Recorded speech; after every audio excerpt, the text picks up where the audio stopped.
శాసనమండలిలో జరిగిన వ్యవహారం చూస్తే మీకు ఎలా అనిపిస్తుంది? అసలు నిజంగానే అసలు యాక్చువల్గా శాసనమండలి సభ్యులుగా ఉన్న వ్యక్తులు ఇలా తీసుకురావడాన్ని ఎలా చూడొచ్చు? ఒక ప్లే కార్డులు పట్టుకురావడానికి కూడా దానికి రూల్స్ రెగ్యులేషన్స్ ఉన్నాయి. వైలేషన్ చేసి తీసుకురావడాన్ని ఎలా చూడొచ్చు? వాళ్ళ మీద అసలు వాళ్ళకి వైలేషన్ అనే దానికను క్రమశిక్షణకి పేరు తేడా తెలియదండి. వాళ్ళకి సైలెంట్కి వైలెంట్కి తేడా తెలియదు. వాళ్ళు అసలు ఒక దాన్ని సైతాన్ సైన్యం అంటాను కదా, హ్యాబిచువల్ క్రిమినల్స్ వాళ్ళు. వాళ్ళకి శాసన మండలికి శాసనసభకి తేడా తెలియదు. అవన్నీ తెలియకుండా వెంకటేశ్వర స్వామి గారి పటం పెట్టుకొని వచ్చి వీళ్ళు ఏదో నిష్ణాతులు అన్నట్టుగా నీతివంతులు అన్నట్టుగా భ్రమింపజేయటం కోసం, మీడియా కళ్ళల్లో పట్టడం కోసం బ్రహ్మాండమైన హల్చల్ చేశారు.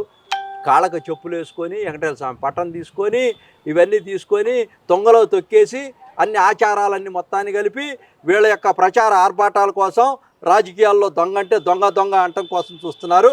వీళ్ళ తక్షణమే శాసన మండలి సభ్యత్వం రద్దు చేయాలా? స్పీకర్ గారు, మీరు 2 నాలుకల దూరంలో ఉండొద్దు. ద్వంద్వ వ్యవహారాలు ప్రమాణాలు పక్కన పెట్టండి.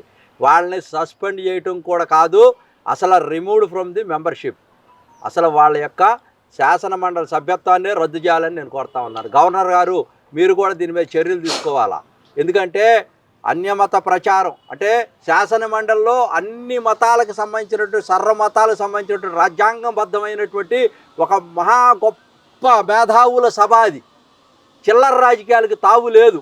అంటే అందరి యొక్క మనోభావాలను దెబ్బతీసే విధంగా మీరు వెంకటేశ్వర స్వామి పటం పెట్టుకొని పోయారంటే, ఒక పక్క క్రైస్తవులు, ఒక పక్క ముస్లిమ్స్, ఒక పక్క బౌద్ధు, ఒక పక్క జైను, ఈ దేశంలో ఉన్నటువంటి కొన్ని వేల మతాలకు సంబంధించినటువంటి మనోభావాల్ని శాసన మండలిలో అన్ని డినామినేషన్లు ఉంటాయి. వాళ్ళందరి యొక్క మనోభావాలను దెబ్బతీసే విధంగా మీరు శాసన మండలిలోకి పోయారు. కాబట్టి మీరు రాజ్యాంగబద్ధంగా ప్రమాణ స్వీకారం చేసినప్పుడు ఏం మాట్లాడారు అవన్నీ కూడా మీరు తుంగలో తొక్కారు. కాబట్టి నేను ఇమీడియట్గా వీళ్ళ రీకాల్ చేయాలని రాష్ట్రపతి గారికి, అదేవిధంగా గవర్నర్ గారికి, అదేవిధంగా స్పీకర్ గారు అక్కడ ఎవరైతే చైర్పర్సన్ ఉన్నారో శాసన మండలిలో వాళ్ళందరికీ కూడా అభ్యర్థిస్తూ ఉన్నాను.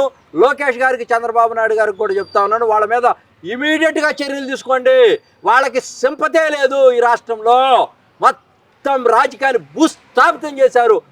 ద బ్యూటీ ఆఫ్ ది డెమోక్రసీలో వీళ్ళంతా కూడా ఎక్కడ దెయ్యాలు వేదాలు వల్లిచ్చినట్టుగా ఈ రోజున శాసన మండలిని అడ్డం పెట్టుకొని వాళ్ళు ఇష్టం వచ్చినట్టుగా యథేచ్ఛగా బుల్డోజ్ చేస్తా నీచ నికృష్టమైనటువంటి సంస్కృతిని ఆంధ్రప్రదేశ్లో అవలంబించినటువంటి నేపథ్యంలో ఈ ప్లే కార్డులు తీసుకెళ్ళటం, ఈ యొక్క దేవుడు వెంకటేశ్వర స్వామి పటాలను తీసుకొని వెళ్ళటం ఎలా చేయకూడదని కూడా నేను నిర్దిష్టంగా వీళ్ళందరూ కూడా మనవి చేస్తా ఉన్నాను. వాళ్ళు తీసుకెళ్ళడం ఒక ఎత్తు అయితే దాన్ని ఇష్టాన్ని రీతిలో పారేసిపోవడాన్ని ఎలా చూడొచ్చు అంటారు? ఇక్కడ వాళ్ళకి భక్తి ఉంటే కదండి. వాళ్ళ అన్యమత ప్రచారాలని కొండ మీద ఎలవ చేసినప్పుడే మీ అందరికి కూడా తెలుసు. వాళ్ళు అసలు పటాన్ని ఇసిరేయటం ఏంటండి? 20 కోట్ల లడ్లు తయారు చేసి 63 లక్షల కిలోలు కల్తీ నెయ్యి తీసుకొచ్చి మీరు దాదాపుగా ఈ రాష్ట్రంలో దేశంలో ఉన్నటువంటి 250 కోట్ల మంది భక్తులకి పెట్టినప్పుడే మీలో ఆ యొక్క ప్రేమాభిమానాలు ఎక్కడున్నాయి అంటున్నా. ఈ కల్తీ నెయ్యితో మీరు పూర్తిగా మునిగిపోయారు. అంటే ఇది ప్లాన్ ప్రకారం చేశారంటారా? వాళ్ళు చేసిన వ్యవహార శైలి చూస్తే అసెంబ్లీలో కానీ ఇటు ఎమ్మెల్సీలో దగ్గర అయితే మాట్లాడమంటే మాట్లాడుకుని పారిపోతున్న పరిస్థితిలో తప్పించుకోవడానికి ఈ రకంగా చేశారంటారు, లేకపోతే జగన్మోహన్ రెడ్డి ఆదేశాల ప్రకారం ఇలా చేశారు అనుకోవచ్చాడు? ఉత్తర కుమారుడు ప్రగల్భాలు యుద్ధం చేయలేక కత్తిలు ఆనబెట్టుకొని పారిపోయి పలాయనం చిత్తగించినటువంటి మీరు వైసీపీ వాళ్ళు అసలు మీకు ఎక్కడుందా నీతి? ఇవన్నీ కూడా ఒక ప్లాన్ ప్రకారం జగన్మోహన్ రెడ్డి గారు చెప్పినట్టుగా నాటకాలు ఆడతా ఈ వ్యవస్థలో బస్టు పట్టిస్తా ప్రజాస్వామ్యాన్ని నీచి నికృష్టంగా తయారైనటువంటి వ్యవస్థలో ఇటువంటి వాళ్ళందరూ కూడా శాసన మండలి నుంచి పూర్తిగా బయటికి పంపించి ప్రక్షాళన చేయాలని కూడా నేను ఒకసారి విజ్ఞప్తి చేస్తూ డిమాండ్ చేస్తూ మరొక్కసారి వాళ్ళ హెచ్చరికలు జారీ చేస్తా ఉన్నాను ప్రజాస్వామ్యతంగా.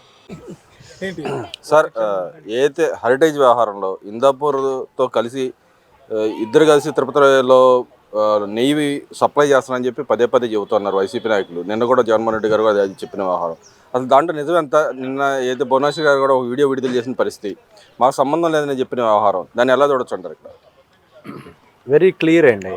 హెరిటేజ్ సంబంధించినటువంటికి ఈ రోజున హైకోర్టు తప్పుడు ప్రచారాలన్నీ ఆపేయండి అని చెప్పి ముట్టికాయ వేసింది. సాక్షికి స్వయాన ఉత్తర్వులు జారీ చేసింది.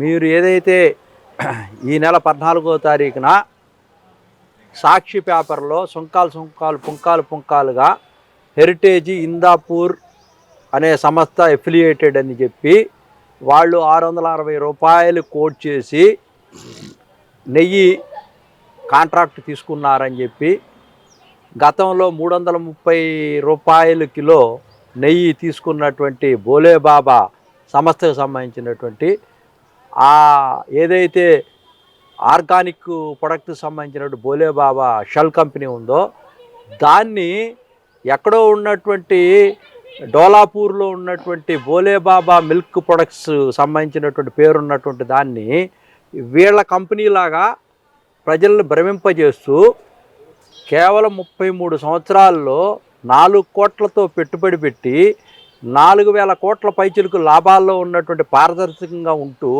నాణ్యత కల్తీ లేని అంశం పారదర్శకంగా జీతాలు ఇచ్చేటువంటి కార్యక్రమాలను 3 పెట్టుకొని ఒక ముందుకెళ్తున్నటువంటి ఒక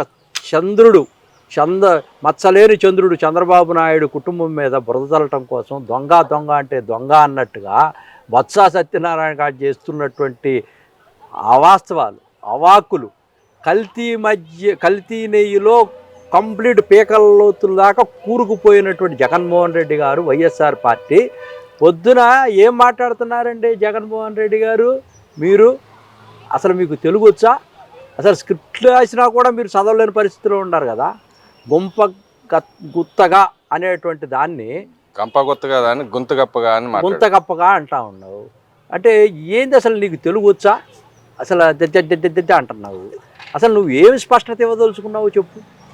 ఇప్పుడు చంద్రబాబు నాయుడు గారు ఏదైతే ఇందాపూర్ హెరిటేజ్కి సంబంధించిన దాంట్లో భువనేశ్వర్ గారు స్పష్టంగా చెప్పారు. మేము వెరీ క్లియర్గా ఉన్నాం. ఇందాపూరు అవధాకర్ అనేటువంటి ఎండి, దానికి సంబంధించినటువంటి ఆ కంపెనీకి సంబంధించినటువంటి ఎండి క్లియర్గా ఇచ్చాడు ఇవాళ అన్ని టీవీల్లో కూడా. ఏమంటే అసలు మాకు హెరిటేజ్కి సంబంధం లేదు, మా సంస్థ వేరు, వాళ్ళ సంస్థ వేరు, మా సంస్థ కూడా హెరిటేజ్ ఫుడ్ ప్రొడక్ట్స్ని బ్రహ్మాండంగా మేము సప్లై చేసేటువంటి పరిస్థితి ప్రొడక్షన్ ఇచ్చి అని స్పష్టంగా చెప్పారు. ఎక్కడ కూడా వాళ్ళకి వీళ్ళకి no way connected. That is very clear. కానీ ఇక్కడ నిన్న జగన్మోహన్ రెడ్డి గారు గతంలో అయితే 330 రూపాయలకు వచ్చిన దాన్ని ఇప్పుడు 600కి ఎందుకు పెంచారని చెప్పి మాట్లాడుతున్నాడు. అక్కడే ఉంది. 330 రూపాయలు ఇచ్చి నాసిరకం కల్తీది అవశేషాలు ఉన్నాయని ఎన్డీడీబీ చెప్పింది.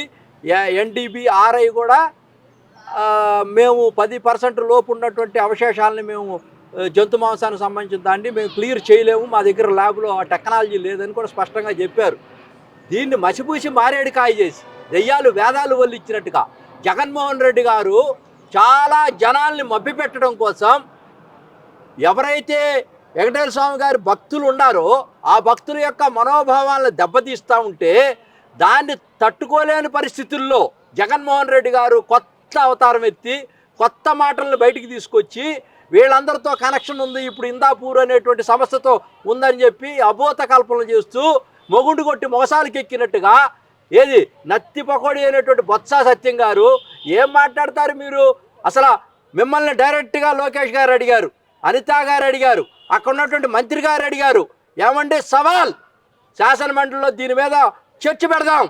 మీరు ఇందాపూర్కి సంబంధించినటువంటి ముసుగులో హెరిటేజ్ ఈ యొక్క 660 రూపాయలు ఒక కేజీ నెయ్యిని కొనుగోలు చేయటం అమ్మటం కోసం టెండర్లు పిలిస్తే కైవసం చేసుకున్నారు. 330 రూపాయలకి ఎవరిని రానియకుండా చేశారనేటువంటి అభియోగం మీద చర్చిద్దాం అంటే హౌస్లో మీరు పలాయనం చిత్తగించి యాగి చేసి అక్కడంతా దెయ్యాలు వేదాలు వల్లిచ్చినట్టుగా మీరు సైతాన్ సైన్యం అంతా చేరి ఆడ వాయిదా వేసి బయటకు వచ్చి సమాధానం చెప్పలేక ఏదో ఒకటి ఆయన చంద్రశేఖర్ గారు ఎవరో ఎర్రగొండపాలెం ఎమ్మెల్యే గారు ఒక సొంతంగా ప్రింట్ చేసుకొచ్చి ఫేక్ది ఇటు తిరుపతి హెరిటేజ్ బొమ్మ చూపించి వెనక ఇందాపూర్ బొమ్మ చూపిస్తా ఇది నిజమని చెప్తున్నటువంటిది వాస్తవా?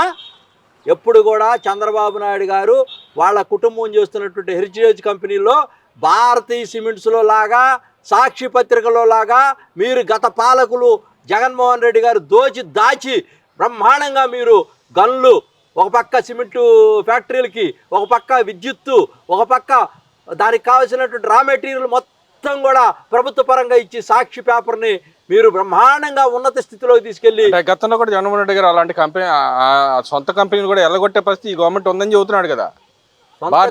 భారతీయ సిమెంట్ కూడా ఎల్లగొడుతున్నారని చెబుతున్నాడుగా. భారతీయ సిమెంట్ ఎవడు ఎల్లగొడుతున్నారు సార్? వాళ్ళు స్వయంకృతం. రాజకీయాల్లో హత్యలు ఉండవు, అన్ని ఆత్మహత్యలే. స్పష్టంగా చెప్తున్నాను. వాళ్ళు చేసినటువంటి అవినీతిని ఈ రోజున బట్టబయలు చేస్తూ చంద్రబాబు నాయుడు గారు లక్షల కోట్లు దోచేసినటువంటి అంశాలను కూడా బయట పెడతా ఉంటే అవినీతి మొత్తాన్ని షబాష్ అని స్వాగతించాల్సింది పోయి ప్రతిపక్షం మేము చేయలేని పని మీరు చేస్తున్నారని ఈ రోజున డొల్లతనంగా మీరు మాట్లాడుతున్నట్టు దెయ్యాలు వేదాలు వల్లిచ్చినట్టుగా మీరు ట్రాష్. పార్టీ మొత్తం కూడా భూస్థాపితం అయిపోయింది, ఎక్కడా లేదు.